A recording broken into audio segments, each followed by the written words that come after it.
no folks I got right. What's up, YouTube family? Welcome y'all back to Top Quality Kennels, and we back at y'all with another banger. If you haven't already, make sure you go check out the Facebook page, Top Quality Kennels, right now, because we drop all the exclusives on there as well, not just only on the YouTube channel. Before we get into the video, I want you guys to hit that like, subscribe button, make sure you drop some comments, and let's get active. As you can tell by the title and the thumbnail, this video right here is strictly for things to know before becoming a dog breeder. And we're gonna kick it off like this. Number one, commitment. You have to be very committed. This game is not for the weak-minded. You gotta put your all into it. Number two, understanding the genetics of the dogs. Know what you're getting yourself into before you just rush into it. Get some knowledge, get around some mentors, and really dig deep into it before you even start breeding. Number three, health and veterinary care. You have to get those dogs to the vet. You have to take care of those dogs. The dog only looks as good and produces as good as long as you take care of the dog.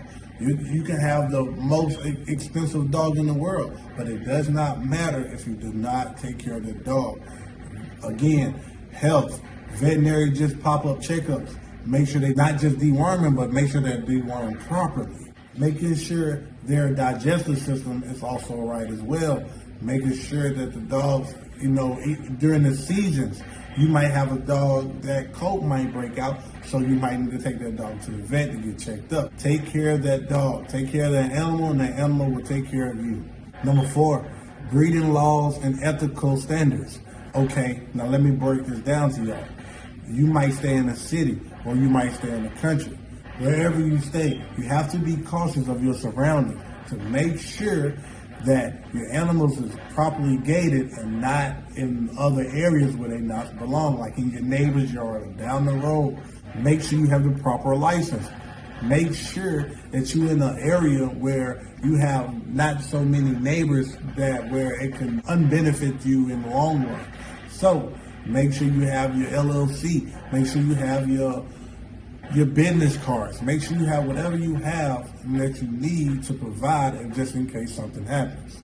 Number five, selective breeding. I cannot stress this enough, you guys. You have to be selective. Don't just think, oh man, I got this dog, and we're gonna connect those dogs together. Because guess what? Those puppies might not come out how you expect them because you just threw two dogs together. You didn't do the proper research and do the proper homework behind the dogs. You might have a dog that have this flaw that you really do not want and breed it to this dog. And guess what? Now you got some messed up puppies that you did not want to produce, but you just threw those two dogs together. With selective breeding, it gives you the more advantage of knowing exactly what you're looking for and knowing exactly what you're going to get on the outcome. And so with that being said, just take your time. Be very cautious of what you're doing. Selective breeding is the way to go because, again, you get exactly what you're looking for. You know this dog and this dog, that pedigree and this pedigree. You don't put these two dogs together and you got the perfect outcome that you was looking for instead of just taking two dogs together and running them together and not getting exactly what you want. Pump your brakes, slow down. And with that being said, is the importance of the well-being of the animal instead of it being just a financial aspect. Number six, my favorite, financial considerations. Now, this is one of the main topics that you guys want to boil down and really take notes on, and I'm still taking notes on. With financial considerations, you got to understand that it costs money. To own these dogs or any animal in the world, it costs money. From feed, back to the health and veterinary care, making sure your dog got the proper vitamins. Not even that. You got to have money to breed these dogs. What if you have a litter, a big litter at that? The dog is so small you can't have a natural birth. So guess what you got to do? Now you got to go spend 14 to 2K, depending on your surrounding areas. That's how much money you're going to be having to spend. It's a lot of money that goes into these dogs, or just in any animal in general. Having the animals cost. So you got to think about food bills. You think about the health bills. You got to think about breeding bills, C-section bills. What if your dog is outside and get an infection? Now you got to pay for that. Again, it costs money. Number seven, breeding specific knowledge, which takes us back to selective breeding. Number 8, socialization and early development. For example, let's say if you take your dog to a dog show, right? And your dog has never been to a dog show. And you take your dog to an environment that it will be uncomfortable in those situations, because when you take your dog to a dog show, everybody know you got a lot of noise, you got music, you got people running around, you got dogs barking, you know what I'm saying? You got a lot of activity going on, and you take a dog that never's been around that environment, it will act a certain way. Maybe take your dog for a walk in the park where there's loud noises, or take it to the beach, or wherever the case may be, or wherever your area is. Make sure you get the dog out and sociable, even with humans as well. You don't want your dog to grow up and be basically sheltered and not being able to get that socialization. And also with the puppies, you also want to make sure those puppies is moving around, like early development, like learning how to potty train your dogs, learning how to get your dogs on a routine, on a ritual, like a schedule, from feeding to when you go out. Like, because I know a lot of times, like us as humans, we work 9 to 5, and working these 9 to 5 and having other stuff going on in our lives, and trying to maintain a business or a dog, you know, or something like that. Y'all know that it is kind of hard to maintain, because you got to get that puppy, especially a puppy. It's kind of easy with adult dogs, but with puppies it's kind of hard, because you want to make sure that your puppy is well trained and well mannered. You don't want to come home to a poopy kennel. Oh, at first you're going to be like that, but as you gradually, as the puppy get older, it will get easier and easier if you train it. So you got to get your dog socialized, and you got to make sure you know what you're doing when it comes to training these puppies.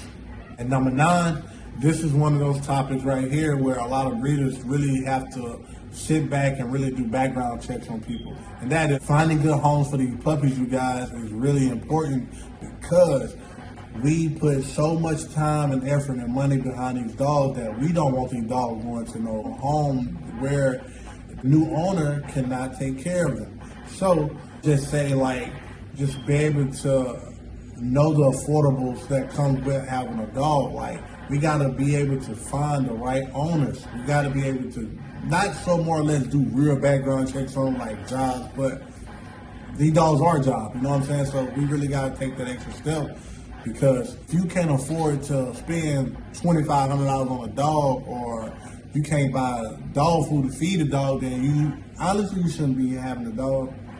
You know what I'm saying? So we gotta watch what we do as breeders. And as a buyer, you gotta know your limits. If you know you can't take care of your dog, or you barely can take care of yourself as a human, then I know things happen, I know there's struggles, but these dogs have feelings as well. So we don't want to put these dogs out there like that and just send them to bad homes where they end up in shelters and out on the street as strays. No, we don't want that, you guys. So we got to make the community better with this. Number 10, risk and challenges. Acknowledging the emotional challenges that you will have with these dogs, especially when it comes to breeding.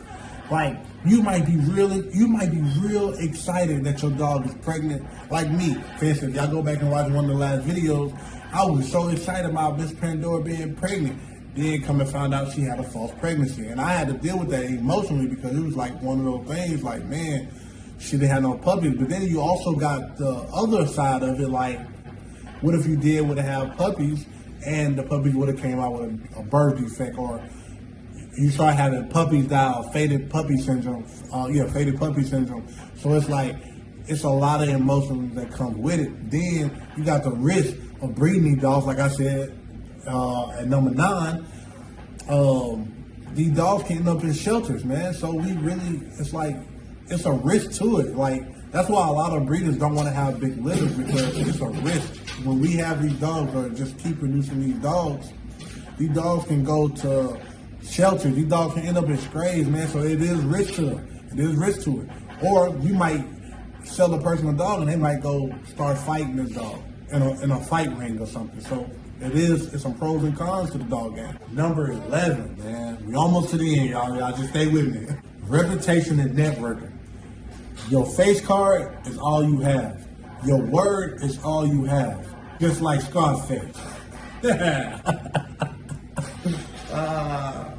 If your face card not good, your business will not go nowhere. That's just being us as humans. Keep it 100. stay truthful, stay honest, and everything will go smooth. You got a lot of people in the world, and not just the dog game, just in general, that fucks up a lot of businesses because of their face card. Like they ruin a lot of opportunities for themselves because of their face card. Do harm to others, it will be upon you. You do bad business will haunt you for the rest of your life, and it's hard to come back from it. You know what I'm saying? So you just gotta keep your face card good, and networking, that's just easy. You know, just go on about, make business cards, give it to people, tell people about your business. If you got a Facebook, everybody's on Facebook. Man, talk about it on Facebook, you know what I'm saying? If you got Instagram, you got YouTube, man, post about it, vlog about it, look what I'm doing. So it's all about networking. Hit these dog shows, exchange numbers, exchange IGs, exchange, you know, such and such, get information about this dog, get information about this dog. A word of mouth, you know what I'm saying? You got to get active with these dogs, especially if you want your business to grow. If you want your name out there, you got to get to it. You got to put in the work, because you gotta stick with it, y'all. You got to stick with it, man. Keep your face card good. Network, just go out there, be active. Number 12, y'all, we finally here. Sustainability and animal welfare. And this right here just go hand in hand, y'all, you know what I'm saying? So breeding these dogs to better the breed and better the health of the dog, instead of just for some change, man. We got to do better. Yeah, the money come with this, but if you love animals just like I love animals, then we got to better the breed and not destroy the breed. So we got to breed for bettering the health and let the money come with it. And like the welfare, again, this goes back to sheltering dogs. We got to make sure that we know what we're doing. We got to know who we selling the animals to, because it's a cruel world, you guys. This is a very, very cruel world. Like, if I see somebody that I sold a dog to on social media and I don't do nothing about it, especially if I see this dog as being harmed or not being properly taken care of and mistreated, I'm going to go get that dog, because we don't play that at Top Quality Kennels. No. If I sell you an animal, I'm entrusting you and to take care of this animal like I would. You know what I'm saying? So we got to stay on top of it, man. We got to stay on top of it. This game is wicked. The world is wicked. So everything we covered tonight is basically facts, man. Like, this game with these dogs, it's like, again, it's pros and cons to the dog game. You can win, you're gonna lose. You just always got about keeping your head up, keeping a good face card, and networking. That's it. Be 100 with yourself and be 100 with other people. Keep pushing. Don't stop. You know what I'm saying? No matter what nobody else think of what you like is what you like. You know what I'm saying? Breed those dogs. Have selective breeding. Don't just be breeding dogs. When you go to sell dogs, make sure you market your dogs. Make sure you got everything to a T, not even just to a T. Make sure you got everything how the way you want it. Just keep pushing. Stay up. Stay blessed. And everything else is going to come, y'all. So, again, I just want to thank y'all for watching to the end of the video. I really appreciate you guys. Y'all really been locking in with me. It shows. I'm happy, I'm blessed, I'm grateful. So y'all continue to like, subscribe, comment down below. Make sure y'all drop those Q&As in the comments so we can get more content on here, whatever y'all want to see. I'm going to be coming at y'all every chance I get to drop more videos on Miss Pandora, just whatever we got going on here at Top Quality Kennels. But tonight, I just want to drop a little knowledge on you guys and really just talk, have a discussion. So yeah, again, thank you guys. And I greatly appreciate it. Until the next video, we out.